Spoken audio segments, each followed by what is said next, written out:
Probably one of the most asked questions is, what is the perfect training split? It depends on the training method that you want to use, right? You know, I love Antagonist, Supersets, which anyone that doesn't know that is you one muscle group and then the opposite muscle group in a superset fashion. What's your thoughts on 4-day splits then? For me, a 4-day split is where it's at. That's what I want everyone to do if possible. If we're looking at the key things that we need to think about when it looks to getting the best training split, for you, what are the things you need to take into consideration? Because we're doing less work, but higher intensities, I like to get chest, back, shoulders and arms in one workout, twice a week. Yeah, I love that. I don't think there's necessarily more to say on that split. That's pretty much what I do. If someone's going to be deadlifting, they may not want to be doing that. You know, if they're really strong, they may not want to be doing that every 5 days, right? By the time I get to that third chest exercise, I'm lifting such a little amount of load that my overall training volume has suffered. So, Steve, probably one of the most asked questions of any fitness professional from anybody who is into the gym already is, what is the perfect training split? Now, before we go into what our opinions are on this, like, firstly, how important do you feel the training split is in the grand scheme of things of program design? I think it's one of the most important things because, you know what I mean, we've got to know how many days people have got to play with. You know what I mean? Me and you might have 5 days a week, 6 days a week, sometimes 7 days a week to train. Other people, busy lives, kids, family, work, etc., they may only have 3 days to play with. So that's, as you know, it's the most important thing, isn't it? How many days you've got to play with. Yeah, I think it's one of those things that's supposed to like overemphasize and underemphasize at the same time.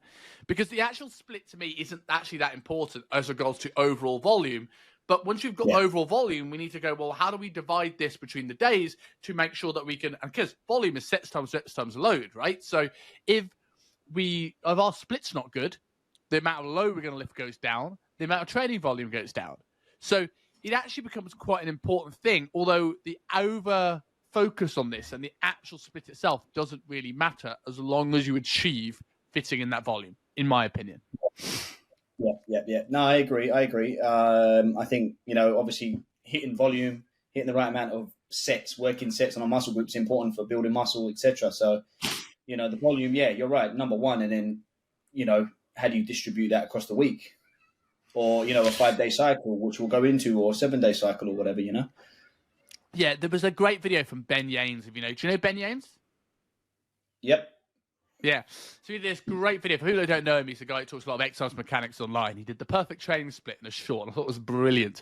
And I think this actually has a translatable thing to anything in life, right? He put this graph, and on the x-axis, he put the words find out. And on the y-axis, he put fuck around. And basically saying the best perfect split is from the more you fuck around, the more you find out. There was a guy that did a funny video about that, some old geezer, and he had it drawn up, didn't he? And then a lot of people have used that statement, analogy, or whatever it is, to explain things. What's the old guy? We need to talk about how crazy women were. Who, Ben Haynes or? No, the original person in this graph. Yeah, of course. Yeah, the more you fuck around. Yeah, it was all about women. Yeah. So, like, going into, like, breaking this apart, right? If we're looking at the key things that we need to think about when it looks to getting the best training split, for you, what are the things you need to take into consideration? Obviously, how much time the person has to train. So, preference. But what else? Yeah, certainly experience. You know what I mean? Like, for example, if someone's going to be deadlifting, they may not want to be doing that. You know, if they're really strong, they may not want to be doing that every 5 days, right? Or every 4 days. They may want to do it once every 10 days or something. You know, as an extreme advanced example, muscle groups that they want to build, injuries, you know, can they load a specific muscle, a specific joint? If they do it too often, they may just get a little bit too much inflammation. If they got niggles, pains, you know, things like that. So those are things to consider. Recovery, how well do people recover? So training age, things like that as well. What else? What can you think of? There's just a few things I've just rattled off there. Yeah, the things I've jotted down a list here is obviously preference, as you mentioned before. So, like, how many days do he have to train? What do they like in a split, right? Because, like, a a lot of times the split comes to not just about how many days you can train, but if someone just hates training full body, then we can throw out full body splits entirely, right? Yeah. If someone hates training, hates having an arm day because it doesn't feel significant, or likes having an arm day because they like getting a pump, right? These things generally all matter. Like for often when I look at like when I do like an upper lower split, which we'll get into in a second, I often do like, and this is an example of preference: upper, lower body and arms, rest, upper, lower body and arms. And the reason I do this is because, particularly with guys, right, if they're going to miss a day, they're going to miss leg day. So if I put their arms on leg day, then they're less likely to miss leg day because then they also don't get to train arms. So tell me that split again. Upper body, lower body and arms, rest, upper body, lower body and arms. And the arms will always be single joint stuff that's easy to recover from. It won't be like dips and chins and stuff like that because obviously then you'll be impacting the upper body days. Yeah. Cool. I mean, like, and it also depends on the training method that you want to use, right? I love antagonist supersets, which anyone that doesn't know that is you one muscle group and then the opposite muscle group in a superset fashion, popularized by Charles Poliquin, Ian King in the 90s. But, Arnold Schwarzenegger used to use that stuff as well, opposite muscle sort of groups. What does it do? Increase training density so you get more work done in a short amount of time. Increased motor unit recruitment. The science is clear that, if you work one muscle, then work the opposing muscle, you can get a better contraction in that muscle group. Decreased performance drop-off curves as well. So, there's a slower rate to fatigue and things like that. So I love antagonist supersets. I love chest and back, a lower body, rest, shoulders and arms, and then another lower body session to finish off the week on a Friday, and then they can have the weekend off. That's how I like to run it. So if we're going into that sort of like antagonist-agonist superset, right? This is a slight tangent, but I'm just interested. Like, is there a bell curve in the effectiveness of it? Because the way I would think is that training the opposing muscle group, like, yes, we can put aside like density of the workout, get more done in less time, right? But if, let's say for sake of argument, I'm training biceps and also training triceps, the muscle group on the opposing side will help stabilize and create almost like a counter force for the muscle we're trying to train. So the tricep will help stabilize, make sure we can get more out of the bicep in repairing them together. But is there an element here where as that starts to fatigue, we now lose stability, and in turn we lose contractile force because our opposing muscle anchoring things is a bit fucked? Yeah, I think potentially, yeah, obviously. I mean, one of the good things about antagonistic supersets is I believe that you get a better pump as well. So if we're doing an arm day, superset, a bicep curl and a tricep extension, maybe there is a little bit more of a pulling effect in the arm, and then it makes it harder to hit that next exercise. So can that be beneficial? Yeah, if we're looking from a sort of, a damage perspective and a lactate accumulation perspective, fatigue perspective, a pump in the muscle. But, do we want to have that early on in the session? Maybe not. So maybe we do want to split those muscle groups up in the session if we're going to do, opposing muscle groups. But then there's, you can say, all right, maybe we should put it on a different day.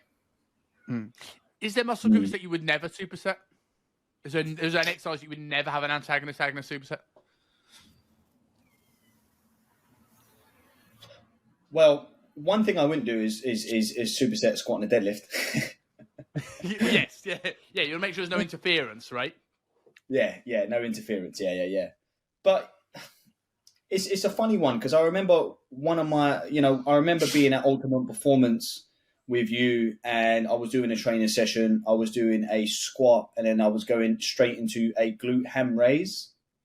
And one of the coaches said to me, "You shouldn't be doing that because you're going to fatigue the lower back. You're going to get too much fatigue. Your squat's going to be shit, blah, blah, blah." And it made me think, yeah, you're right. But also at the same time, as we know, there's no wrong or right time, like sort of programming. Like, what am I doing? What's the goal? I might have been squatting a lightweight, a technical set, working on my technique, my position, long time at the tensions. So really, as long as you can justify what you're doing as a coach, there's no good or bad way to program as long as you have a good reason for it. You know what I mean? Like, you know what I mean? Yeah. What do you think? Yeah, 100%. 100%. I think the biggest thing whenever I've mentored coaches, like, I don't really mind what you do in your program design as long as you have a why. Like, there are absolutely rules to program design, 100%. But rules are meant to be broken, and if you can break those rules with a good enough reason to break them, then I'm totally on board with it. For example, Luke Lehman popularized a training modality called backloaded structural balance, where instead of doing your remedial stuff at the end of the workout, where people just kind of go home, lose intensity, kind of forget about it, we put the remedial stuff at the start. So let's say we did a couch stretch to open up the rec fem, going into a split squat. Then we do a dead bug or a bracing drill into the incline hyper to think about anchoring that pelvis. And then we go into a lighter, paused, sort of more technique-based squatting pattern.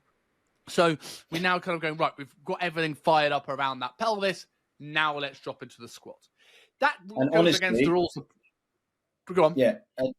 No, I was just going to say, and that's a style of programming that I absolutely love. And what a fantastic term what a fantastic way to call like, what a brilliant name to call it. Yes. You know what I mean? That's a brilliant name to call it. And when you think about it, though, like, how do you warm up before an upper body session? You know what I mean? How do you warm up a client before an upper body session who has, you know, bad knees or patellar tendonitis or a dodgy lower back or, you know, tight internal rotators? Yeah, you do some form of, you might do some rolling and you might do some proprioception, stability, strength work, whatever system you want to use. You'll use that maybe to prep them before the session. You know what I mean? Luke Lehman's just giving it a term and say, oh, this is how we can actually program. You know what I mean? Yeah, and when we look at that as well, like, it breaks those rules, because, like, you think, like, the biggest indicator lift, the biggest, most complex lift at the start, and then you have the most simple thing at the end. And I think that generally is the rule. And if you've got a client that lacks skill, then you wouldn't even touch things like backloaded structural balance. But if you have a more of an intermediate advanced trainee with some length tension issues, know full well, right, even if he loves training, that D-series exercise is going to fall by the wayside in terms of mental fortitude and intensity compared to when he's fresh in the gym, ready to squat. So flip these round. And then what he always used to do is, like, let's say you have the squat in the C-series, then he moves it to the B-series and then put some actual traditional accessory hypertrophy work in. Then he'll move it to the A-series and you're back to original program where you now can start loading up that squat again and then change the accessories to more less remedial work, more hypertrophy work. Right? Like, and that works fantastic. Just to play devil's advocate, though, with that as well. Like, there we go. There we go. But also this, right? I'm sure you do as well. Beginners that come in. All right? You give them a side plank. They can't hold it for 20 seconds.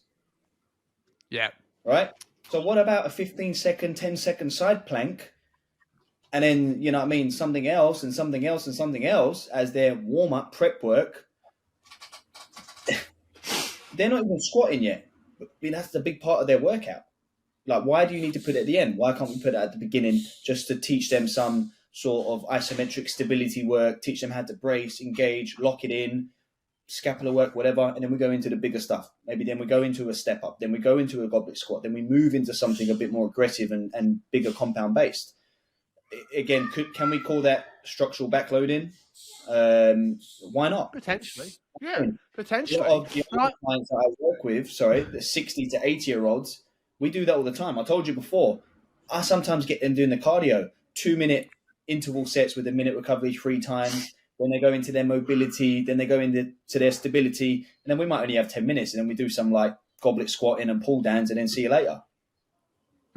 Yeah, I love that because yeah, it's breaking down these really complex skills that people often think are beginner skills, right? The amount of people that give walking lunges to beginners drive me round the bend, right? And you show what's the individual components. What do I need to the ankle? What do I need to the hip?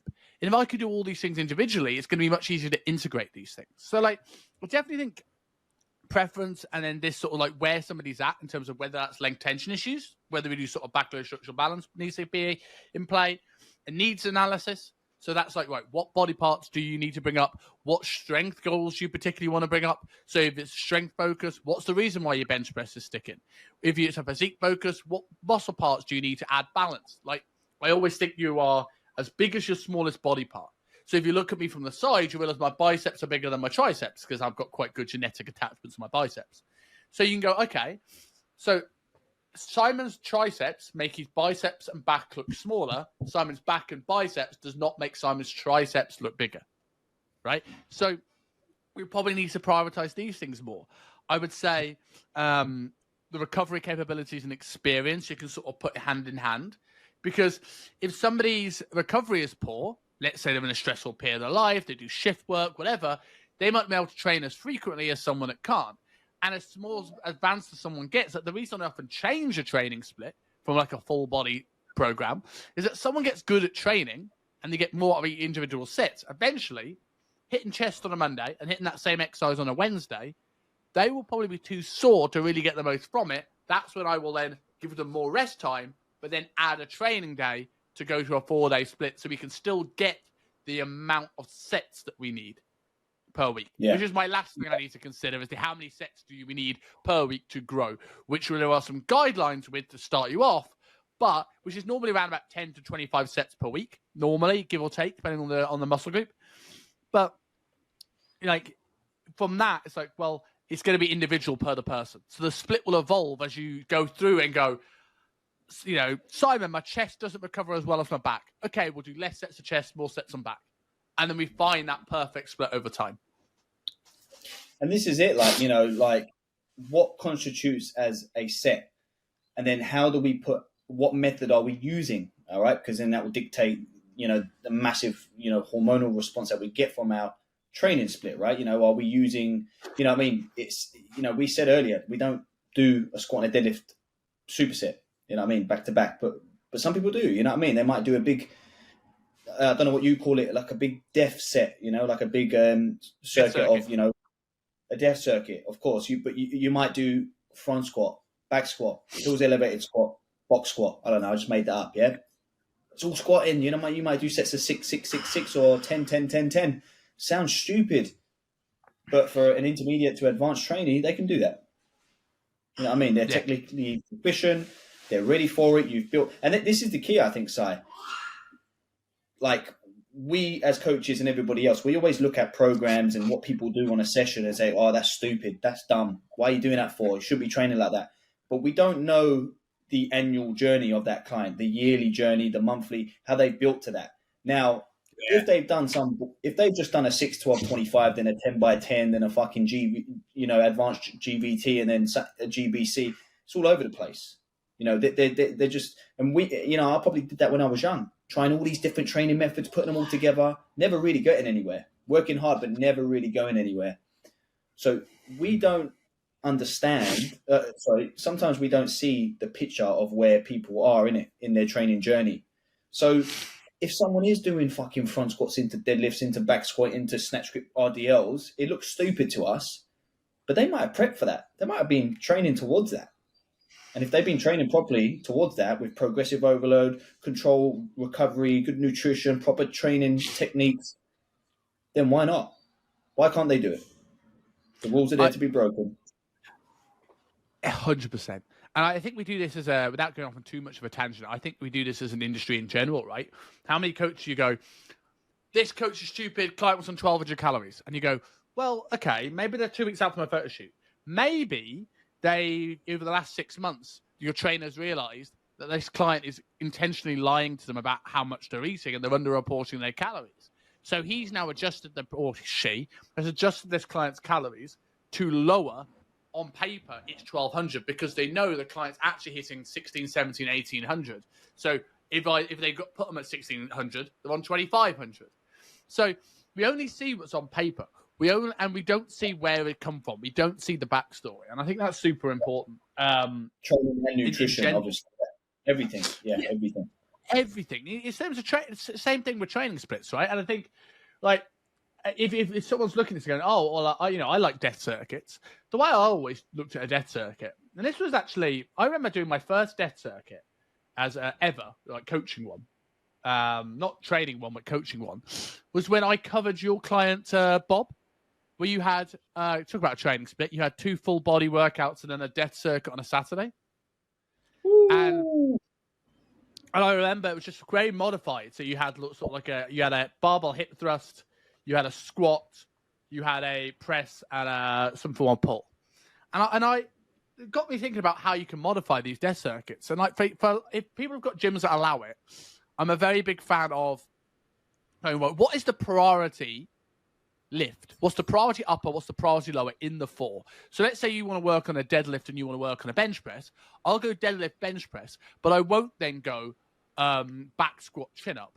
I'll go prone row, goblet squat, for example. So now I can have something that, 1, it'd be easier to fit in their gym because they can stay around that 1 bench.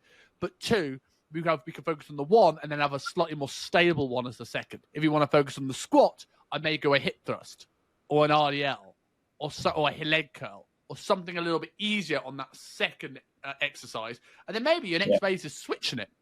And then maybe your 3rd phase is integrating them. And that's when you get to that point where that client's like, that looks stupid. But then you go, that's where we've come from. We've worked on each individual component, and the progression's bringing them all together.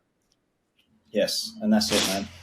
Like, I don't know where else, maybe you put it up. We can adapt to anything. You know what I mean? Our bodies are very smart and they can adapt to, anything that we give it.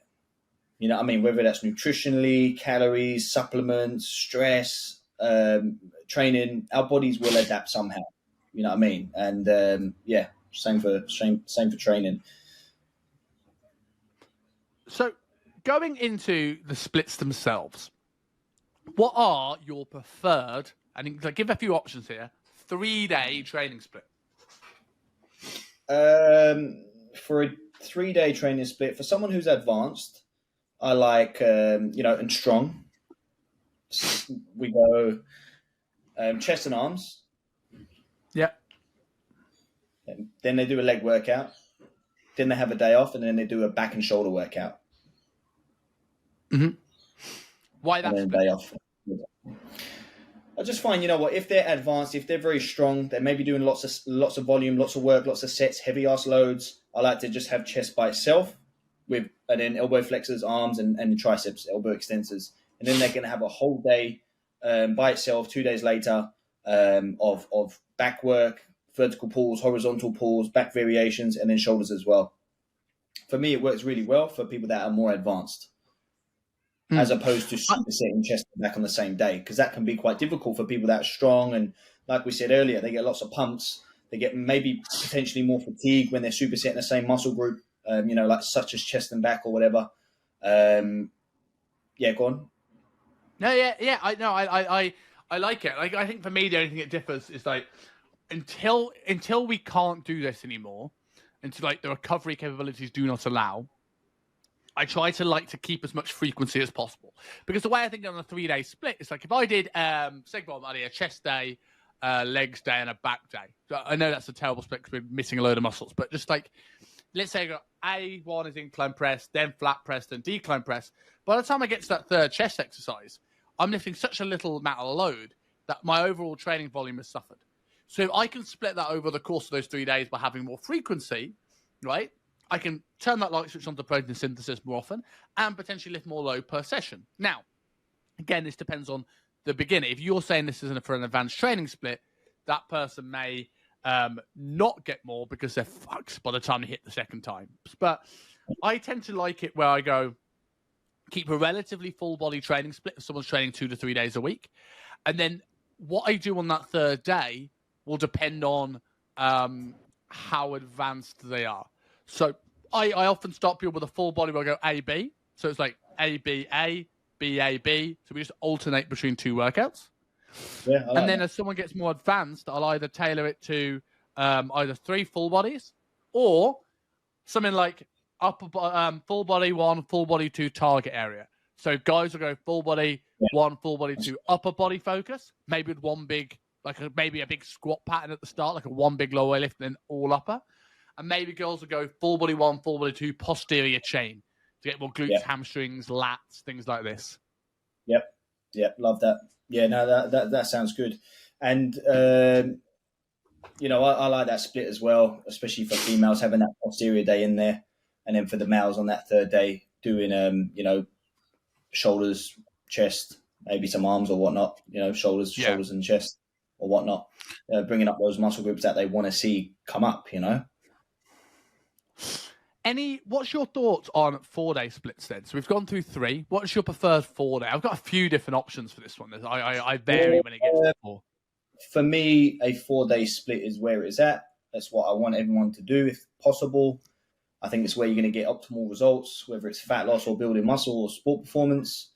So what I like to do is keep it simple. We go supersets. We go chest and back on a Monday. Tuesdays, a lower body workout, predominantly a squat pattern. Wednesday's a rest day or a recovery day or some steady state cardio or whatever. Thursday would be back to upper body, but this time we prioritize the shoulders and arms. And then the Friday will be a lower body again, but this time a little bit more posterior chain dominant. So we might have a deadlifting variation in there or maybe a trap bar and then a ton of posterior chain work. Yeah. That, for me, especially for guys, that is my preferred 4-day split. Yeah, almost identical. Yeah, it's a brilliant split. And then depending on what sort of method we're using, I might bring them down to a 3-day split where they may do, chest and biceps, and they may do a back and triceps, and then they may do a leg day, and then a little bit of shoulders sprinkled in across those other 2 days. Might rotate that across, 6 days or whatever. But generally speaking, on the 4-day split, that's how it will look. When I go into a strength phase, because I like undulating periodization, I will then go on Monday, I will do an upper body day 1, which is chest, back, shoulders, arms. Tuesday will be lower, which will be whole body squat focused again. Wednesday rest, back to the upper. But this time we do, again, whole upper. So it could be shoulders, arms, and chest and back. So it's pretty much, because we're doing less work, but higher intensities, I like to get chest, back, shoulders, and arms in one workout. Twice a week. Does that make sense? Yeah, absolutely makes sense. I love that. I don't think there's necessarily more to say on that split. That's pretty much what I do. I think the one thing that I always think I add on, if people are watching this and as coaches and going like, well, that's great. How do I start to build this? A great tip that I heard for upper lower generally works better on upper lower splits, but it can work on any 4-day split really. This kilo strength Stefan results 90-degree principle. So if you, for sake of argument, what he found, because Stefan is ridiculous, the fact that he not only can periodize month on month, quarter on quarter, year on year, but he's now periodizing decade on decade now with these programs, which is mental.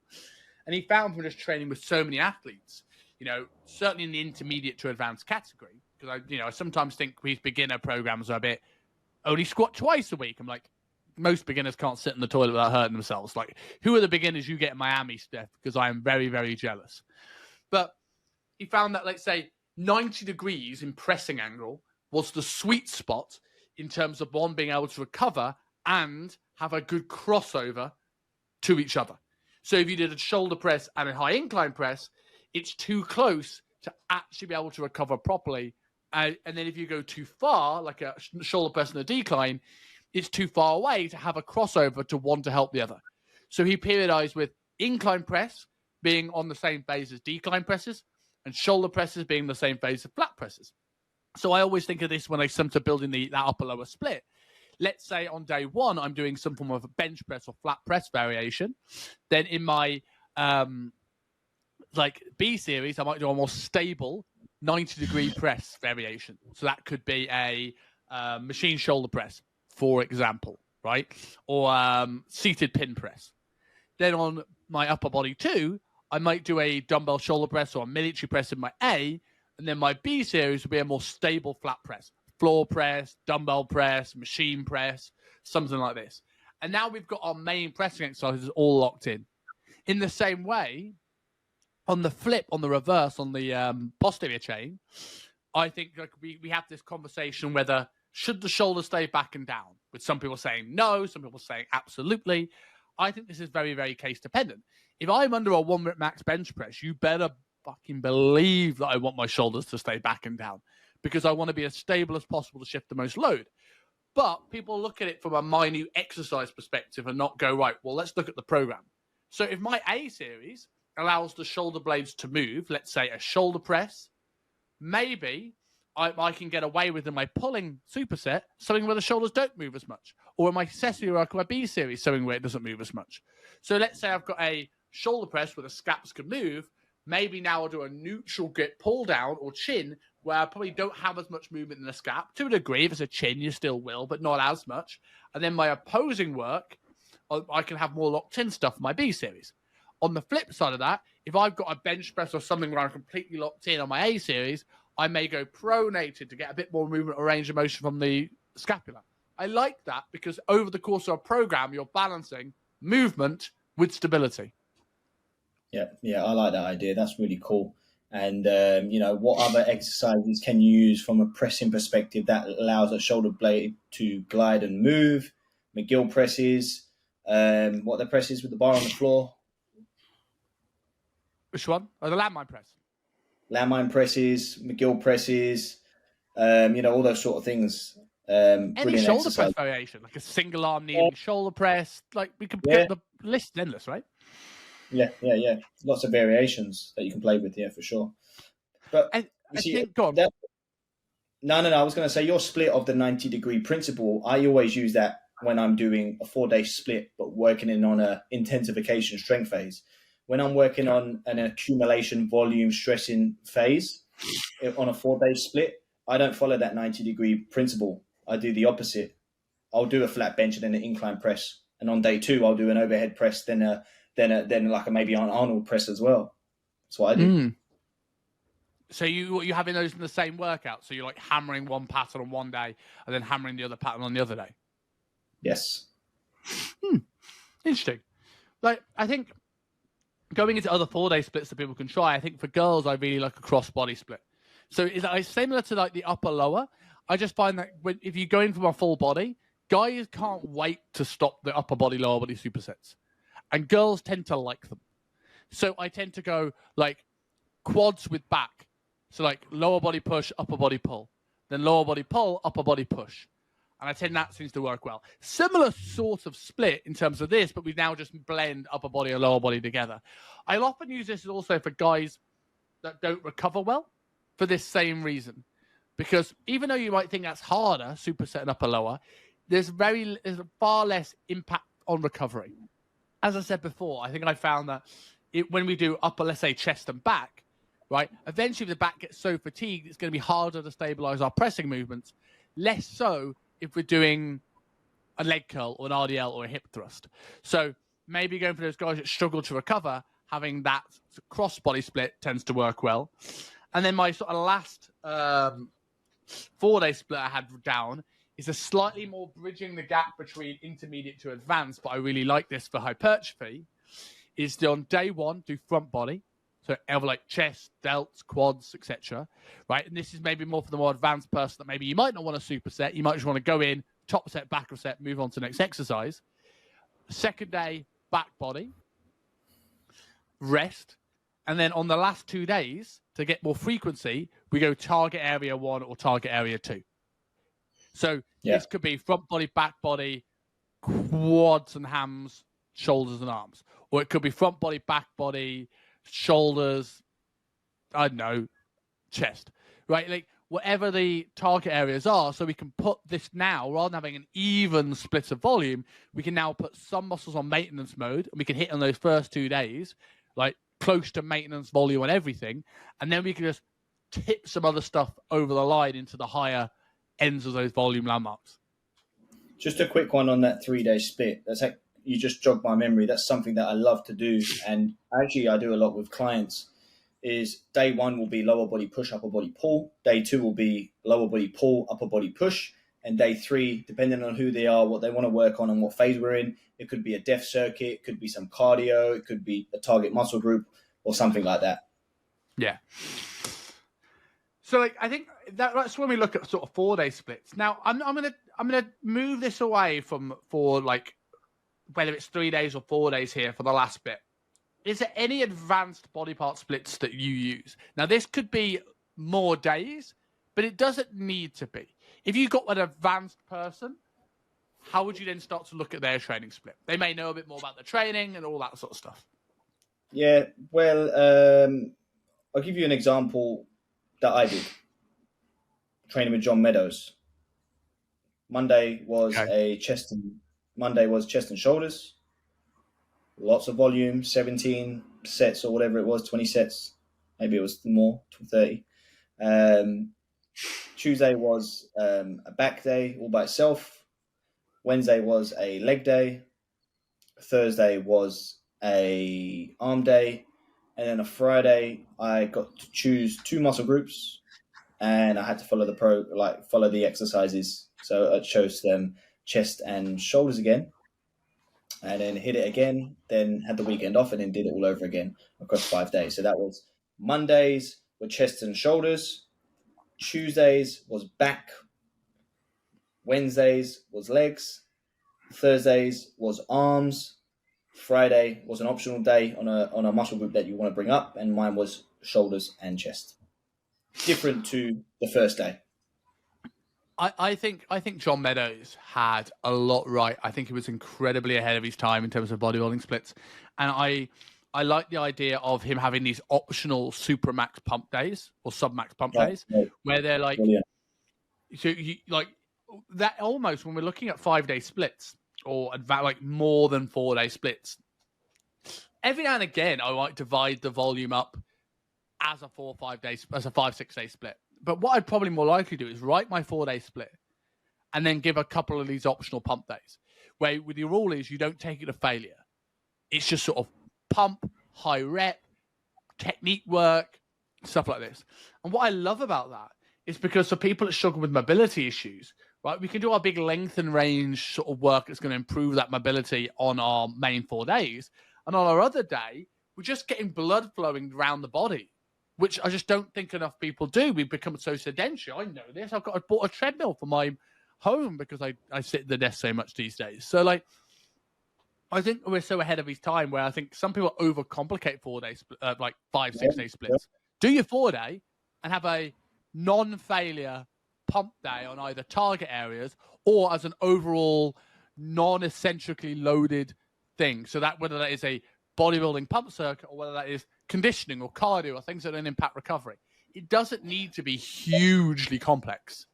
Yeah, and the cool thing about that training with Meadows was, I mean, very, very high, moderate to high volume, lots of reps, lots of light weights. So it was great for my joints. I felt incredible. I got very, very fit from it.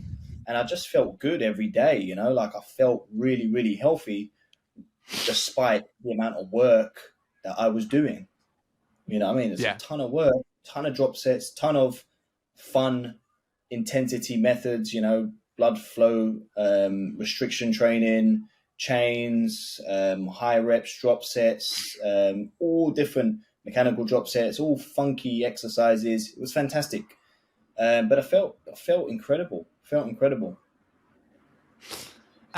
So the last thing I want to kind of go into when it comes to advanced training splits, when somebody gets to that point where maybe you don't want to do an even split, the way I think about it, and shout out to a guy called Anthony Jones who runs Shapeshifters in Birmingham for sort of introducing me to this way of thinking about training splits, which has really opened up my eyes to how you can truly personalize a split. Before, my splits are this is what the book says, whether it's upper lower or crossbody or these very generic splits, and rather than going, right, what's individual? So let's say you've got your average week, and we're going to do as a 4-day split as an example, but you can modify this to whatever you need. So let's say you do a needs analysis, and you go, right, here are the muscles that we want to bring up the most. Here are the ones we want to put on maintenance mode. So let's say we're going to train Monday, Tuesday, Thursday, Friday in this example. We're going to put the biggest target area. What do we want to train and then develop the most? We're going to put that next to the day that has the most rest days following it, so we can hit it hard and recover. So on Friday, let's say we want to bring up chest and shoulders, we put a push day. Chest and shoulders go on this day. And then let's say our second target area is, let's say, quads and back, for sake of argument. We'll put that on a Tuesday because it follows, the rest day follows it. So where the recovery allows it, we put our biggest training days. And then Oh, I on like it. Monday and Thursday, in this example, with fill in the blanks. So Yeah, that's I now a like that. body part split. You may not do tons of frequency there, but you're using the ability to rest and the ability to drive volume on certain days more than others as your way to manipulate that volume. And I found that worked really well. And I think I used a 4-day example there, but I think it works really well when you're working with like people who want to train 5-6 days a week. And it's like you can look at the case of, right, okay, if I wrote this on a whiteboard and I was doing exercise selection, where can I put volume and your target areas? Well, I'll put it next to your rest days and then go from there. Yeah, I like that. That's a very smart way of thinking. Yeah, I like that. Yeah, have you used it? I've used it with myself and I've used it with a bunch of clients, and it works well. Works really well. Interesting. And That's then still a there. similar thing is now when I do that 4-day split of front body, back body, target 1, target 2. That's why I came up with that split, because it's sort of a halfway house between that totally personalized split and the stock approach, because then I can sort of modify it. So if I've got front body, back body, target 1, target 2, let's say their chest is going to be the thing we're going to focus on. So then maybe I'll do back body on Monday, front body on Tuesday to have the rest period on Wednesday, whatever their second target area is, let's say it's hamstrings, and then chest on Friday to allow for that second rest period. So it's a bit more of a formal split, but then I will start to then play around with those days. And then on accumulation phases, I probably do the more tailored 1 to 2 body parts a day sort of approach there, because I'm going to be hammering volume on my accumulation phases. I'm more likely to divide that volume up. And like, it was game changing for me, because when I like yourself, right, I study a lot of kilo strength stuff, and I'm a big fan of undulating periodization, although I do it slightly differently, I think, to yourself. But I looked at this and I go, see Kilo, he's like, you do his program design course, and it's all talks about upper lower splits and how to balance volume over upper lower splits. And then all these accumulation phases are these random body part splits. I'm like, and how have you come up with that? And I never had a way of coming up with that. And I was like, when this clicked in my head, I'm like, now I understand the difference. And that's then how I put it together now. Yeah, nice. Yeah, I mean, the guys at Kilo are fantastic. Training plans, brilliant. The way they put things together. I think we close this episode off. Other than a shout out to us, we shout out to Kilo, because I would say, like, if and I'll go through mine first. But if we're going to talk about the best people to learn from, other than us, about program design in terms of periodization, I would probably look at Tom Hibbert from Winning Strength. One of the, if you want to get, especially if you want to get insanely strong, one of the best program designers in the world, and Stefan Gasol from Kilo Strength. I then would probably throw in, maybe if you want to get down more the bodybuilding route, maybe Kassem from N1, in terms of understanding how to periodize for bodybuilding. I think if you can learn from those 3 people, you cannot be a bad program designer. Who would you go to? I'd certainly pick Kilo and Tom Hibbert as 2 of the top. Let's just say them 2. Yeah, I mean, I haven't followed a lot of N1 stuff, Kazim stuff, like programming stuff, but I'm sure it's good, you know. But those 2 are certainly. I think in terms of how to periodize, in terms of like, here's the phases, here's the structure, here's the progression, Kilo and Tom are your guys. N1 is very good at how to personalize periodization. So rather than having this phase is going to be 3 weeks, this is going to be 4, this is going to be 6, this is going to be 10, it's more like, right, what are the signs and symptoms? Push. With the body, the human is showing me to move phase. Where do you go? That's what I found really, really good with Kilo. So for people who want to, again, and yourself, I've learned probably more from program design from you than I have done from, as much from you as any of these guys. So on that segue, for people who want to learn more about you and what you do, and maybe learn program design from you, where are people finding you? Stephen Collins Training. I was just about to say that though, Si. I was just about to give myself a plug. That's one thing I always do with my clients is make sure we have a plan. But like, some of my guys are moving into clusters, wave loading, these complex, advanced strength power methods. And like, some of them are doing 2-week phases. Some of them do 1 week phases, some of them are 3 weeks, and then they're out. You know what I mean? So depending on how they respond and how they build into it, the loads that they lift in, the recovery, and all that sort of stuff, it's the individual. You know what I mean? Some people can hit that for weeks and weeks and get away with it. Yeah. Some people, 2 weeks, they're done. Yeah. But Exactly. the individual is very, very important. Awesome. Yeah, Awesome, man. Oh, that Stephen was Collins good, man. training. Mate, enjoyed that. Cheers as always, and I'll catch you next week. Pleasure. Take care.